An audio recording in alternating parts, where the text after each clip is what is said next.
Hello and welcome to the Fantasy Flex podcast presented by PrizePicks. I'm your host, Samantha Previte. Every Tuesday here on this podcast, I'll be joined by a luminary from the fantasy football community for a fast-paced round of 21 questions where we will discuss all things fantasy for this NFL season and so much more.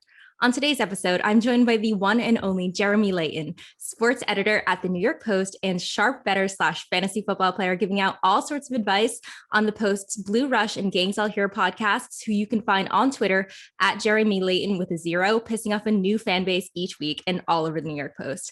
Welcome to the Fantasy Flex podcast, Jeremy. How are you? I'm very glad to be here as one of those luminous guests. What's the word you used? Luminary. Luminary. All right, I'll take it. But yeah, that's high praise. Always happy to come on your show as my original podcast host from last year. So I miss it. Yeah. I heard you're a free agent this year, kind of just appearing on other people's podcasts and also the Post's kind of flagship ones. Yeah, that's kind of what's going to happen. I think I'm going to be doing a little more writing, a little more fantasy writing, a little more betting writing. Obviously, now that I'm like a full-time sports editor, that's going to take up a little bit more of my time. But I'll always go on a podcast with someone, especially if you invite me. So like we got that Deep Sleepers podcast 2020 chemistry going. So Awesome. Well, tell me one cool non-fantasy thing you did this summer with the season so quickly approaching now. Ooh, interesting. Well, so I just started training for a half marathon. I started like about a month and a half ago, actually. So there's one I'm thinking about doing in October. So I've been running like 4 times a week. I'm probably going to go for a run immediately after this podcast recording is done. And I've just honestly, like, since things have started opening up again, I've been trying to go to as many concerts as I possibly can. So there was like a couple weeks ago, I went to 3 concerts in the span of 5 days. I'm like really trying to get as much in as I can before like they shut everything back down again, which is possible. And this weekend I'm seeing a band I like twice because I really like them. They're playing 2 shows in Queens. So I'm gonna go to both of them. So well, that sounds like so much fun. I have not seen a concert yet. They're great, man. It was awesome. I went to the Eagles at Madison Square Garden. It was life-changing. That's awesome. We have an awesome venue in Denver. I'm not actually in Rhode Island right now, but we have an awesome venue in Denver called Red Rocks, which is all outside, and it's very, very famous, but it's super expensive to get tickets. So hopefully I will be able to go before the season gets too crazy and before the weather gets bad. All right, let us just hop right in with question 1. What year did you start playing fantasy, and did you win your first league? Well, I know I did not win, but I think it was 2010. Yeah, it sounds like 2010, I think that was the year I really got into football. That was the year the Bears went to the NFC Championship game. Yeah, I know I didn't win. I think I had played fantasy baseball before that with my uncle when I was a little bit younger, but that was the year I really got into football. I remember I had Rashard Mendenhall on my team. He was a guy that he went to high school pretty close to where I grew up. Don't know who that is. Yeah, he had a couple of years as a star for the Steelers as a running back. Okay. Kevin Cobb was my quarterback. That was kind of fun. I think he got benched for Michael Vick that year. So I might have had to pick someone else up. But yeah, I think I've kind of just been increasing my frequency and volume of leagues every year since then. I'm in like 7 or 8 now. It's kind of ridiculous. Fair enough. That is a lot of leagues, and 11 years to be playing fantasy. That's impressive. Yeah. What are the best and worst parts about playing fantasy football for you? So the best, I kind of feel like the best is like when you're watching Red Zone or just a game on a Sunday, especially Red Zone, like when they cut to like a team that you have a player from and you're just kind of like perched in front of the TV, leaning at the end of your couch just to see if they score. Those are some of the most electric moments of the year, just like in general. Not to get too into it, but just like last year, everybody was kind of having a hard time during the pandemic. And I just remember that I would just watch Red Zone for 8 hours in a row and I wouldn't think about anything else. It was just kind of like therapy for me. And I absolutely love it. The worst thing is injuries, especially when like your top draft pick or one of your top 3 draft picks goes down in week 2 for the season. It's just kind of inevitable. And you can put all the research and analysis you want into a player, into a season, and you just kind of know that something could go wrong and just kind of throws that all away. It's kind of why you have to have depth at every position when you're drafting, but it's just, every week, even at this point, there's just a guy who gets hurt and just kind of a total bummer for everybody. Totally agree. Those are absolutely my favorite parts about watching fantasy. I just trying to explain what red zone is to people who don't watch football or even just don't care about fantasy. They're like, why don't you care about the game script of games? And I'm like, I don't know, maybe it's like the millennial in me or something like that, but it is so much fun to watch red zone all day long, pretty much on Sundays. It is a little bit of an overload. Like sometimes when you step away from the TV, you're like a little bit like maybe cross-eyed or something like that. But yeah, no, so much fun. So jumping into actual fantasy stuff, we are going to kick it off with a quick segment called the Burn Book, which I'm sure listeners understand is a Mean Girl reference. As fantasy managers, it is so easy to have recency bias, especially if a player has burned us either due to injuries or a bad season. So we are going to run through 5 players, and I'd like you to briefly tell us how confident you are that these players will return on investment at their average draft positions or ADPs. Our first player is Joe Burrow. So his rookie campaign was devastatingly cut short by a knee injury, and he finished as QB 23, averaging just under 18 points per game. I know he's a guy you were super high on last season. How comfortable do you feel drafting him as your QB1, and is he in your burn book? Not comfortable. He's definitely in my burn book this year. And look, I love the player. I think he could have a really long, really successful NFL career. His fantasy relevance last year was because he was dropping back and throwing like 40 passes a game. Like the Bengals in general are the last franchise in the NFL that I trust to do the smart thing, but I think they're at least going to like look at their team and realize that like they can't do that again in 2021 because it's what it was their first overall pick. Got him killed. Offensive line was bad last year. It's still bad. I don't really care about adding like Billy Price or whatever. And they drafted Jamar Chase over an offensive tackle in the first round, who has been dropping everything the preseason. By the way, I'm not super worried about that either. I think Jamar Chase is kind of getting a little bit of the burn book treatment, even though it's not necessarily like needed. And I kind of feel like we're hearing a lot of similar things about Justin Jefferson last year. I think you can kind of capitalize on the discount on his part. But with Burrow, like, look, if they drop back and throw 40 times a game again, guess what? He's going to get injured again. And it sounds harsh, but like that's your investment is kind of ruined if that happens. So I think either he's going to have less volume or the same amount of volume is going to get him hurt again. And I would rather have the QB 13 right now is his ADP. I'd rather have guys like Trevor Lawrence. Jalen Hurts is going a pick before him. Would way rather have him. And I just the whole like narrative around him this offseason has been the injury is still lingering. He hasn't been doing great at training camp. I know it got better as the training camp went along. Didn't play in the preseason. It's going to be like guys don't really show out their first year after a devastating knee injury like that. So it's just a guy that I don't think I'm going to have on any of my teams. I'm just not very high on him this year.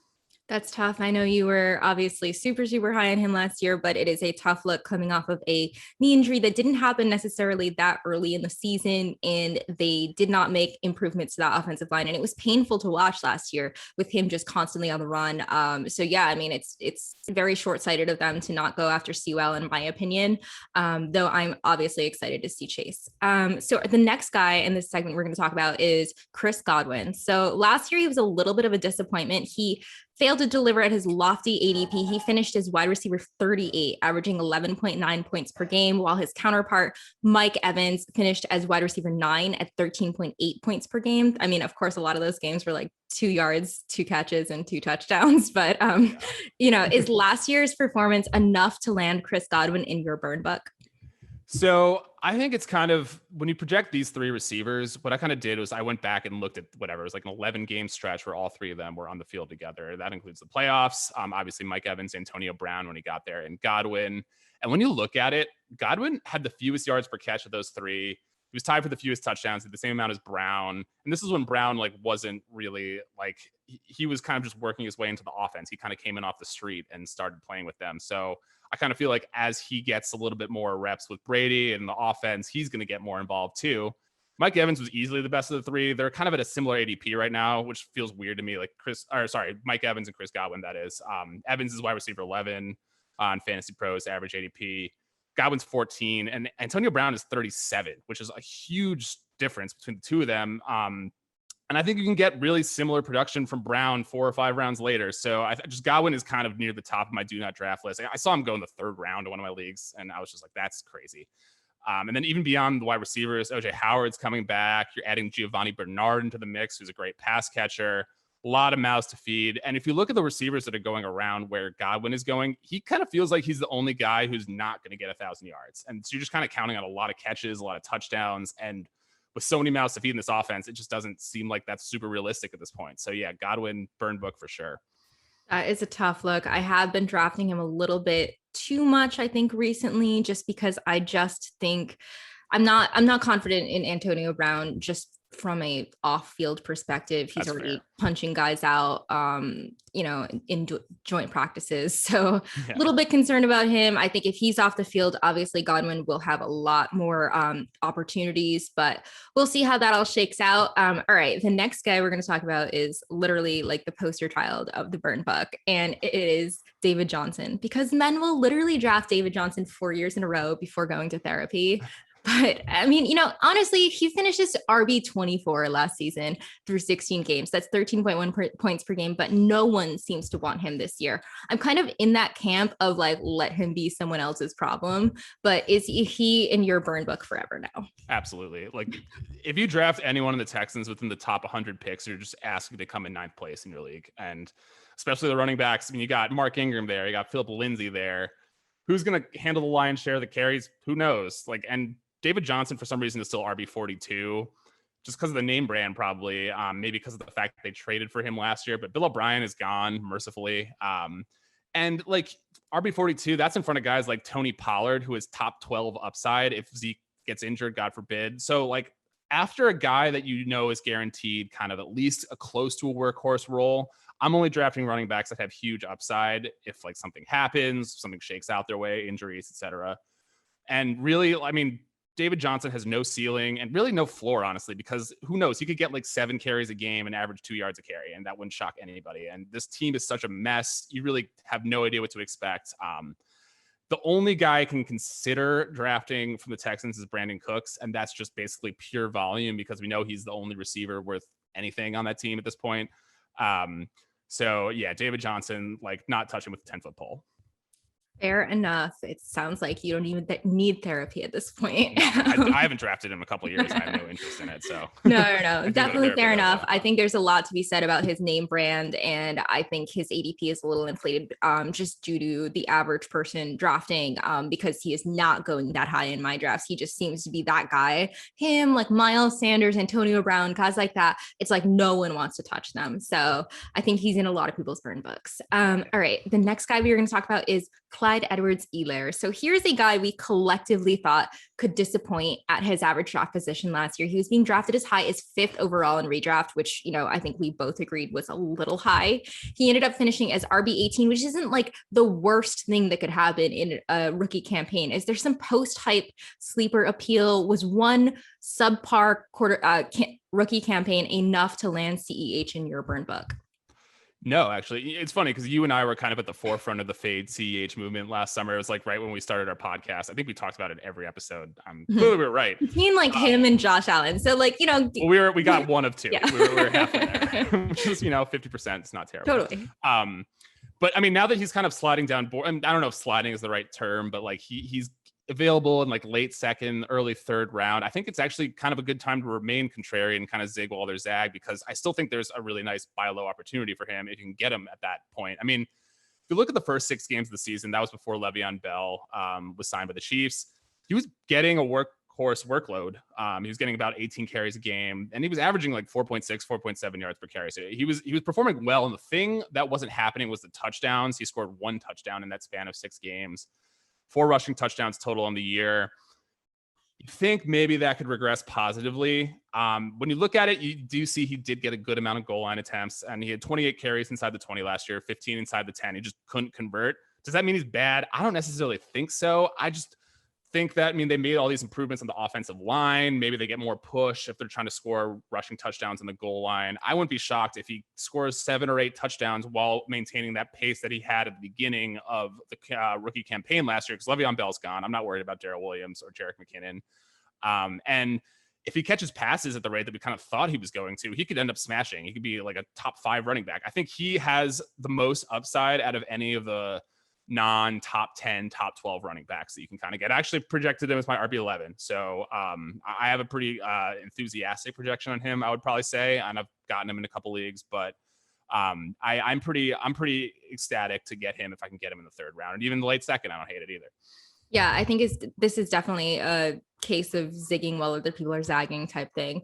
I am very high on him at his current ADP. It's just I think that he can definitely return. I think people are a little low on him but they like didn't understand that it was just Le'Veon Bell kind of really messing up the flow of things for him. And I think he's going to come back stronger this season. So I'm super excited about him. All right. The last guy that we're going to talk about is Noah Fant. So I keep hyping up Fant breakout season, and it's really a shame that he's been subjected to such subpar quarterback play. Now that's an excuse for a lot of guys, but I mean, he's just ridiculous. He's so athletic. He has the talent and the pedigree, but in the end, Fant finished as tight end 13 last year, an average of 8 points per game and half PPR. Is that just what we can expect from Fant, given that the quarterback situation isn't necessarily better?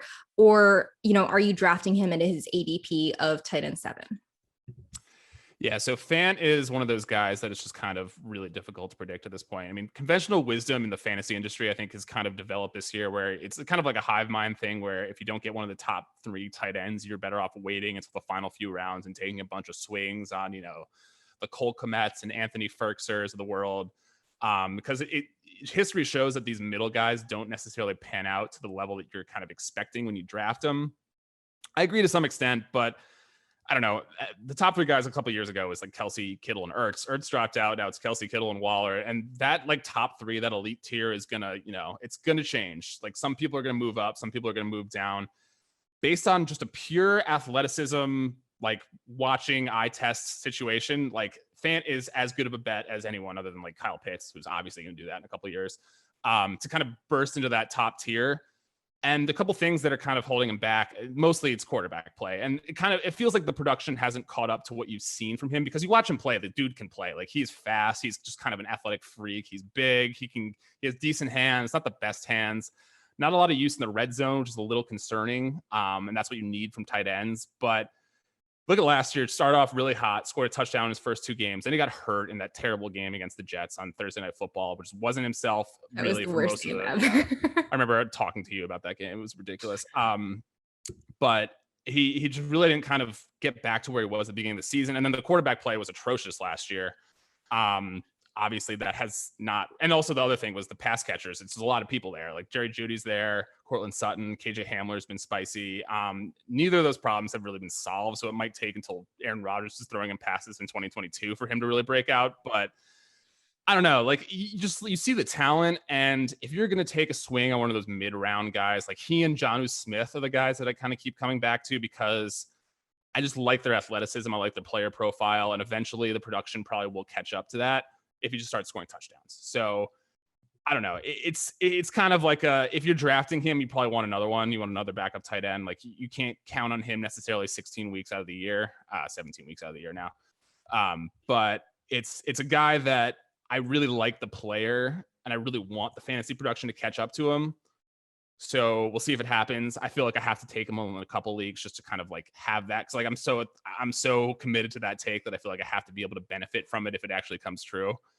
But it's a risk, and I see both sides of this one. Yeah. How would you, this is not part of the questions list, but how would you rank Fant, Goddard, and Tunian?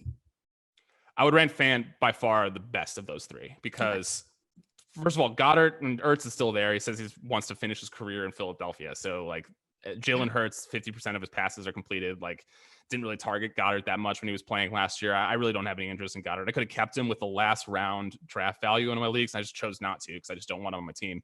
I've seen him go so high in some drafts. So, and I don't understand it. Like Zach Ertz has been there the whole season, especially now that we know he's going to stay. I just don't see how you can justify taking him as like a top 10 tight end. Yeah. And like, I mean, Goddard's another guy who's a really good player, but like if he breaks out on someone else's team, so be it. I don't really care. It's just a guy that I don't want to have to trust 16 weeks out of the year. And I mean, Tunian, he's the type of guy where like, whatever, 11 touchdowns last year, you just know that's not going to happen again. And he was just kind of pedestrian when you take away from the touchdowns. He was really good last year, but it was all because of the touchdowns. So I think I would take in that to rank those 3 guys would probably be Fant, Tunian, Goddard. Fair enough. All right, that will do it for the burn bug. Our next segment is called Full Send or That's Cap, which I assume I don't have to explain to you, but which is sort of the opposite of the last one. I will give you I saw you five. had to explain it to Mike Clay. I thought that was really funny.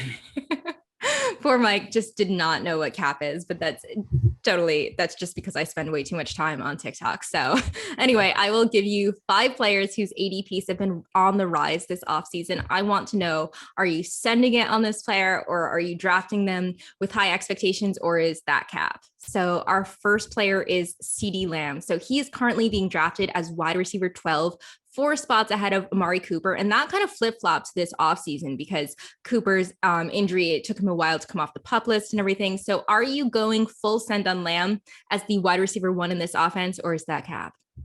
I think I'm going like 90% full send on CeeDee Lamb because he's a guy that's like, he's a little hard to project because you look at his track record. He had 5 games with Dak last year. He was a rookie, and that was at a point where Dak was on pace to throw like 7,000 yards, something ridiculous like that.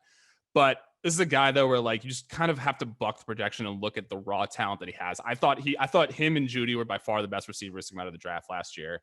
And if there's anyone due for a second year leap, now that he's had a full season training camp, now that he's had no COVID off season, he's had OTAs, et cetera, et cetera. I mean, Lamb is just as obvious as a choice that you can possibly get.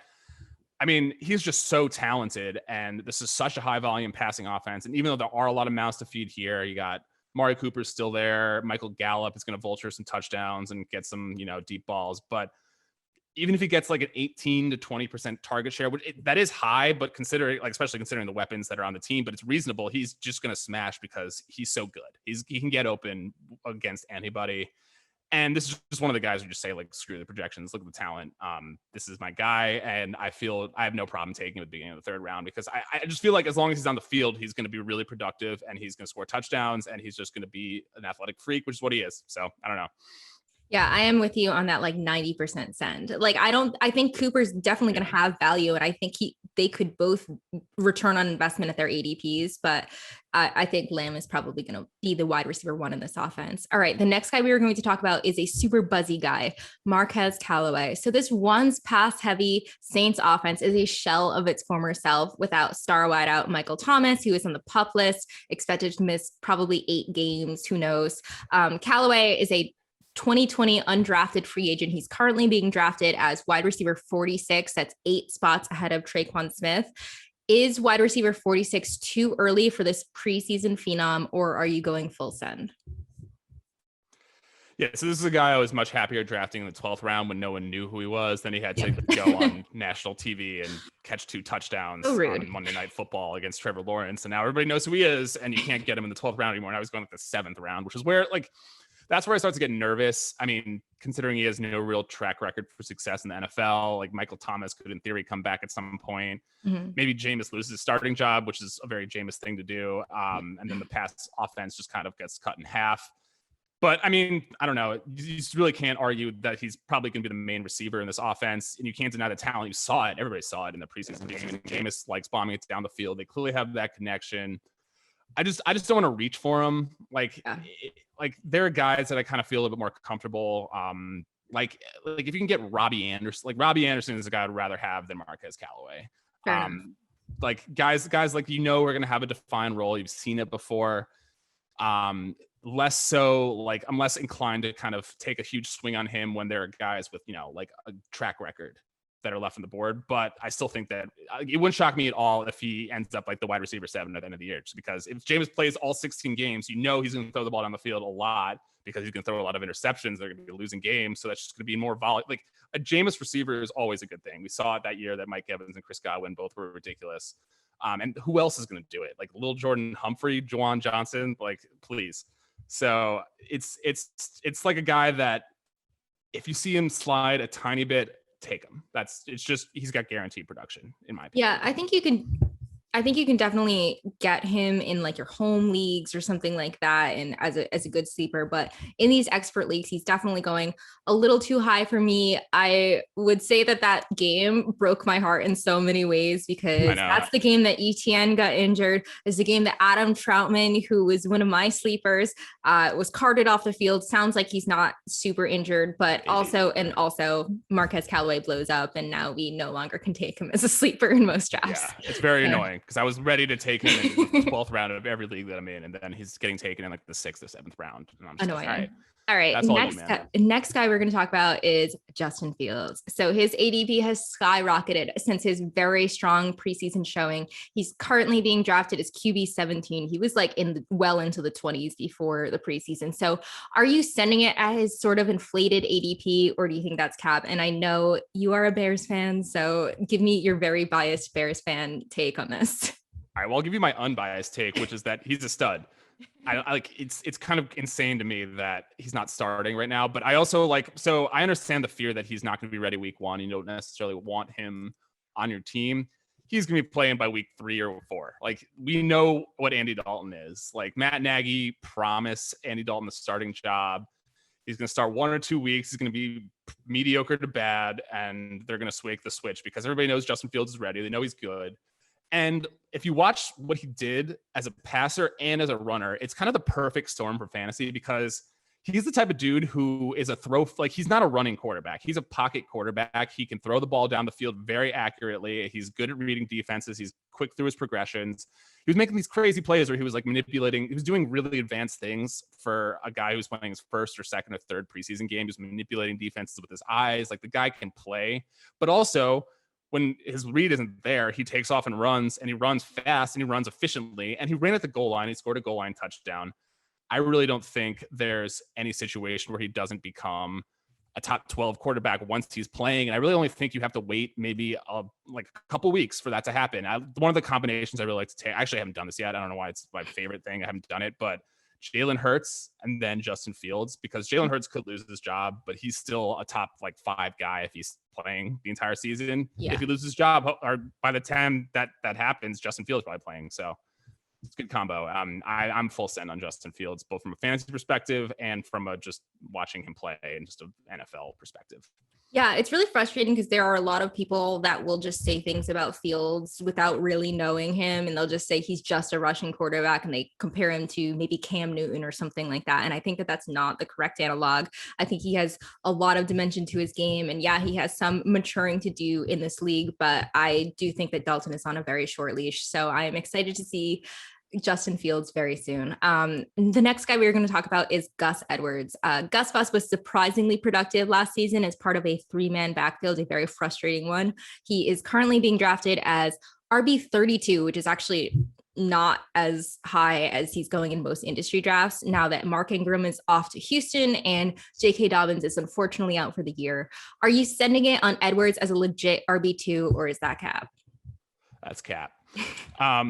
Gus Edwards is probably my biggest bust pick for the season. And I know he's only going RB30 right now, but it kind of seems like he's going higher than that in a lot of leagues. People are kind of taking him the 3rd, 4th round in some drafts. I've seen that happen. Maybe it's a little bit more like the public fantasy players doing that, but even if he's at RB32, I just don't really have any interest, because I think the assumption that's kind of circulating for him is that everybody assumes he's just going to add J.K. Dobbins' role to his original role.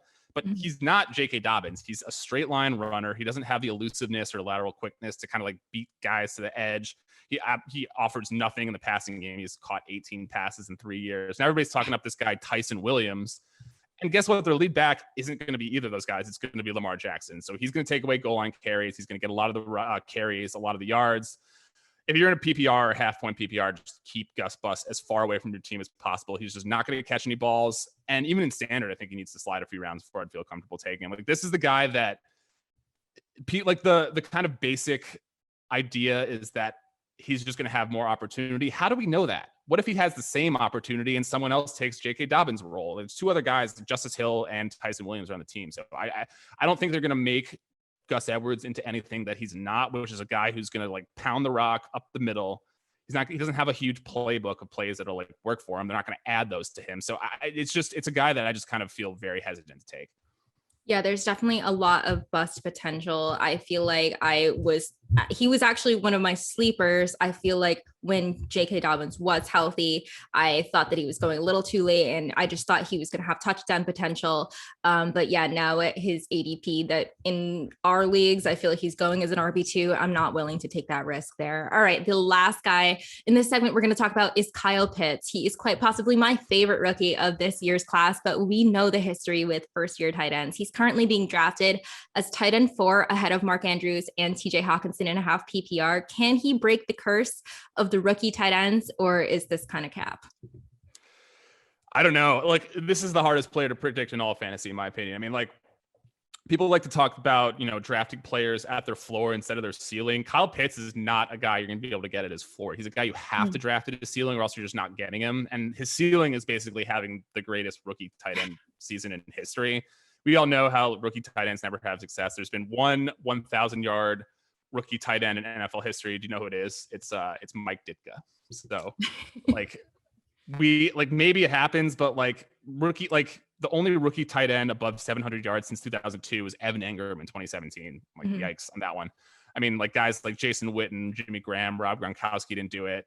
But at the same time, I mean, we've all heard how Pitts is not just any tight end. He's the highest drafted player at the position in league history. He's kind of not really a tight end. That's the thing. He's really not. He's not good at blocking, the traits that I feel like he's really good at. And, his skill set just doesn't seem to necessarily align with the tight end position, other than the fact that he's just like an oversized receiver. So I totally agree. Right. Yeah. I mean, if Atlanta puts his hand in the dirt and hasn't blocked on 50% of the snaps, it's a wasted pick. Absolutely. That was a dumb pick. Which honestly, I don't put it past them as an organization to do that, but hopefully not for fantasy purposes. Right, exactly. So, but then you think about it, is he going to be, if you're drafting him in the 4th or 5th round, you kind of have to think about it as a rookie receiver. So what rookie receivers are going in that range this year? None. And you can argue that he's better than all those guys. But at the same time, I don't know, it just seems like it's going to take a little while for him to kind of be the guy that he's going to be the tight end 1 in a year or two. We know that. I can say that with pretty extreme confidence. But I don't know, do you want to, there's the question, do you want to risk passing on a generational talent as early as this year, because he could just step into that Julio Jones role and be a monster right away? It's very possible. So I think it just kind of depends on where you're going to be in the draft. In the 5th round, what I've been kind of doing, and that's where I've been taking, the Kyler Murray, Lamar Jackson, top tier quarterback if they're available. I'd rather have that guaranteed production. But then if you don't have a tight end by then, and then you're kind of passing on Kyle Pitts, then you're going to have to go Noah Fant, Jonnu Smith, or deep in the rounds. So it's just, I really have no idea what to do with Kyle Pitts. He's probably going to be a guy that's not going to be on any of my teams, just because I'm a little nervous about, again, you're drafting him at his ceiling, if you're drafting him. So yeah, but again, I feel like I'm going to feel stupid. And if he's there in the 6th round, yeah, take him. And you don't have a tight end, that could end up being a great pick, but it could end up being a guy that you're just not super confident starting week to week. Fair enough. Yeah, he's only on one of my teams, and it's Scott Fishbowl, where it is a tight end premium. So you get 1.5 points per reception for tight ends. So I felt comfortable taking him at 401. I had it was the first pick, but the 3rd round reversal. So it was kind of funky. So anyway, that's the only exposure that I have to him. I'm super excited about him, but yeah, I do feel like tight end 4 is a tough sell for me. All right, Jeremy, we've got 8 more rapid fire questions, and we will get you back to playing your Nintendo Switch. So question 13 is, you are into analytics and projections, but even us nerds can get emotional about players, and name one player you just can't quit, or you make excuses for every season. For me, that is obviously Joe Mixon. That's a good one. So Odell Beckham is definitely one for me, and I'm doing it again this year. I've already drafted him at least twice. He's so low though, so I feel like you can make excuses for him. Right, and there was his first year in Cleveland, it was a total shit show. Am I allowed to say that in your podcast? It was a poop show. And the second year, I saw a really interesting video. Brett Coleman's a guy that I really trust when it comes to film study. He was talking about how him and Baker Mayfield were not on the same page. The offense was just kind of a little bit scattershot. It was as to be expected. It was a COVID off season. And they just didn't the routes, and the receivers were not on the same page as Baker, and it kind of clicked a little bit more as the season went along. So I have no like no reason to think that they can't just plug Odell back into that offense and him and Baker will kind of finally be on the same page. And I think this whole thing about the offense being worse with Baker or with Odell on the field is a total crock. It makes no sense. I think that's just a false correlation there. No, absolutely. So like, but last year I drafted him a couple times. The year before I drafted him a lot. Like it's a guy that like, you've seen it when he was younger. He was just an absolute monster. He has the ability. Eventually he's going to get back to it, I think. But I don't know. I think he's low enough to the point where it's like not a concern that you're still like can't quit him. But I'm once again going back down the well. And I think this is the year that's finally going to pay off. Fair enough. Odell season. I love it. So I know you're a Bears fan. Everyone knows you're a Bears fan. Predict what year the Bears will win their next Super Bowl. 2022. 2022. I love it. I am so excited about Justin Fields. So I totally get that. And that leads us into our next question. And you kind of alluded to it, but tell me when Justin Fields will start for the Bears.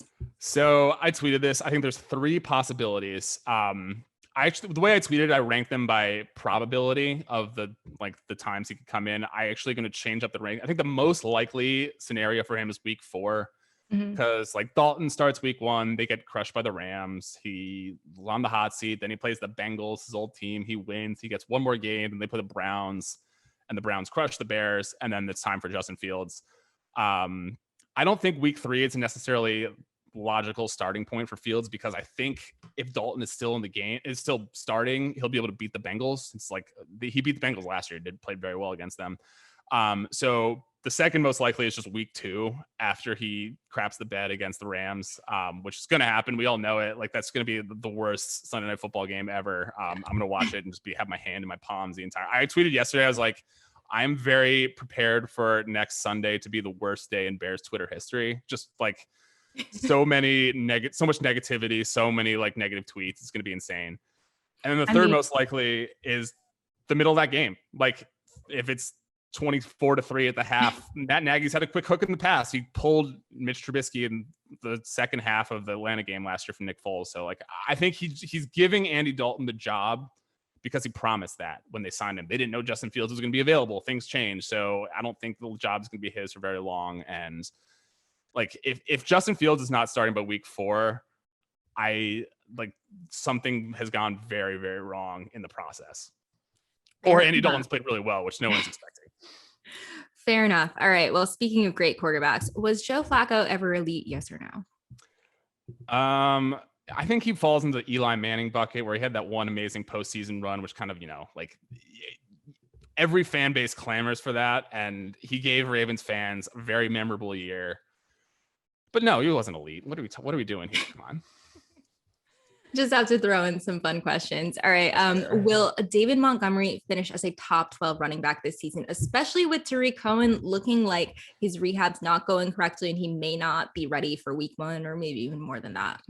Yeah. So all the reports coming out of Bears camp has been that he's gotten faster. And that was kind of like the one thing that he didn't really have in his repertoire. He was this always elusive guy, an elite tackle breaker, one of the best tackle breakers in the NFL. He's powerful. He like made something out of nothing, but he didn't really have that like burst, that breakaway speed. We saw it like a little bit towards the end of the year last year. And I mean, all the reports are saying that he just looks like he's gained a step in the offseason. He's gotten faster. He's a relentless worker. I really think he's going to have a great year. I'm not worried about Tariq Cohen. I am worried about Damian Williams and Khalil Herbert, the guy they drafted this past year. He's shown a good amount in the preseason. Williams is a Super Bowl hero. Like the guy can play. I don't think he's going to have like the reason David Montgomery was RB4 last year was because there was no one else. Like Cordero Patterson was the only one who was threatening him for touches in the backfield. Mm-hmm. There was no other running back on this team.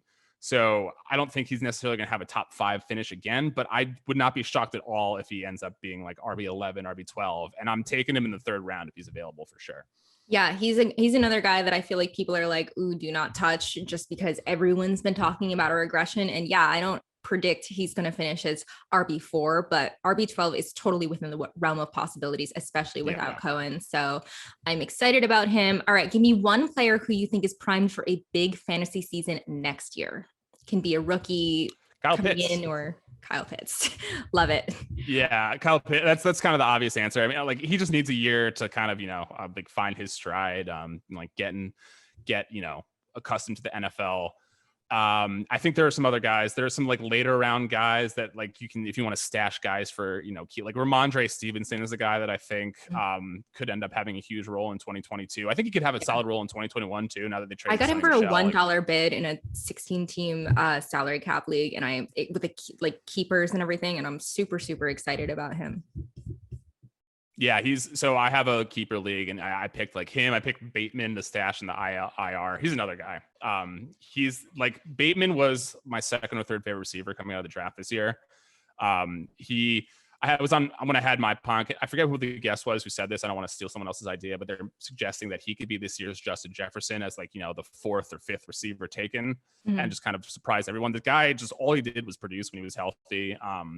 He has really excellent route running skills. And I think that's just going to be a situation where there's no one else to catch the ball in Baltimore, and he's eventually just going to have to, catch 80 passes a year, or else they're not going to have a passing offense. So he's a guy that could totally smash in the future. And yeah, like Elijah Moore, Rondale Moore are the two guys that I think could produce even this year. The two little Moores. I guess Elijah Moore is not that little. He's like 5'10". Both slot receiver type guys, but both of them could have a role right away. And I think both of them are going to be very good NFL receivers. Awesome. All right. So we know you are quite the athlete running marathons out there, but how many times do you think it would take you to make an extra point? Oh God, not a lot. What about a 43-yard field goal? No, I'm just saying. So if I was in Chicago, like, after the double doink, they had a thing in somewhere in Chicago where they brought people out to kick a 43-yard field goal. Like 100 something people tried and none of them hit it. I could see that. Yeah. I feel like it's one of those things where guys are always like, oh yeah, I could run a faster 40 than that guy. And it's like, no, you can't. No, Greg, you can't. So hundreds, would it take you? Maybe? Hundreds. I think I would need like steroids or something. If you like juice me up before going in, maybe I would be able to do it. If you get me really angry and I pretend it's someone's face, and I don't know. I'd have to be going through a hard time, I think. We're going to put Cody Parkey on the ball, and yeah, it'll be all good. All right. That'll five times. Last two questions. Are you bull or bear on zero RB as a viable draft strategy? So I'm more like anchor RB in the first round and then don't take one for a while. I don't think zero RB is a viable strategy. Like if you're playing with like competitive guys, like I just don't think it's going to work, because you need production out of your running back position, unless it's like a one running back league or something.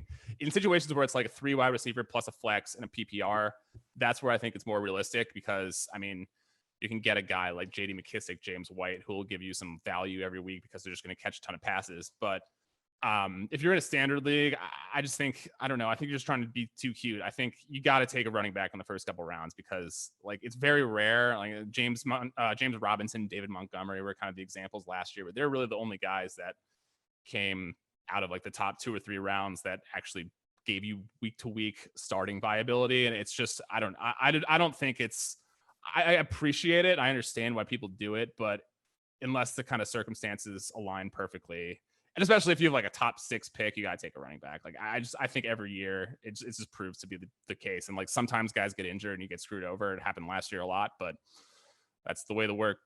Them's the breaks. Yeah, it definitely feels like if you're early, you cannot go zero RB. Yeah. I did do a league where I'm not going to name names, but someone did take Tyreek Hill at number 3 overall in a half PPR league, which to me, like you're passing up Alvin Kamara at that point, and it just doesn't make sense. So he's my wide receiver 3 this year. I have Calvin Ridley ranked higher than him. So wow, that is spicy. And where do you have Stephon Diggs? 4th. 4? Okay. Yeah. Gotcha. Well, finally, if you had one cardinal rule to tell someone just getting into fantasy this year, what would it be? That's a good question. I would say kind of like, if you're playing fantasy for fun, don't take it too seriously. Like most people, like I'm kind of a nut job. I play in like 6 leagues and they're all for money. And I'm like, I kind of stress myself out about it a little bit, but yeah, last year, I think you said something like, I don't want to play in any leagues that are less than $100 buy-in. And yeah, we do have to remember it's not everyone's playing like that. Right, exactly. But like, to a certain extent, like you're going to stress yourself out if you like overthink your first round pick. Like draft the guys you want to watch. Draft your guys, especially in redraft. Like if you think Jerry Jeudy's going to have a huge year, take him in the 5th round. I think that. I've done that a couple times. Deontay Johnson, same thing. I really love Javonte Williams. I don't really care that he's not going to necessarily have a starter's workload for the first few weeks, but he's a guy that I just want on my team, and I think he's going to produce. So, like, there's so much literature, there's so many podcasts, there's so many articles you can absorb about like different strategies. Like, just don't overwhelm yourself with it too much. Just kind of play your game the way you want to play your game, and just, like, have fun. It's the best part about, as we talked about, the best part about fantasy football is watching the games on Sunday with your friends and, having a couple beers, be able to talk a little bit of shit to your friends. And that's just what I do it for. And no matter how much money's on the line, that's kind of what it's all about. So I just like, don't stress yourself out about it too much, or else it does become fun. Have fun is the best, most important cardinal rule of fantasy football for me too. All right, that'll do it for this round of 21 questions with our guest, Jeremy Layton of the New York Post. Jeremy, I can't thank you enough for joining me during this insanely busy time. Please tell everyone where they can find you this NFL season. Yeah, thanks for having me on. Again, always will come on the show. You can find me on Twitter at Jeremy Layton. Instead of a O, there's a 0. So it's JeremyLayt0N.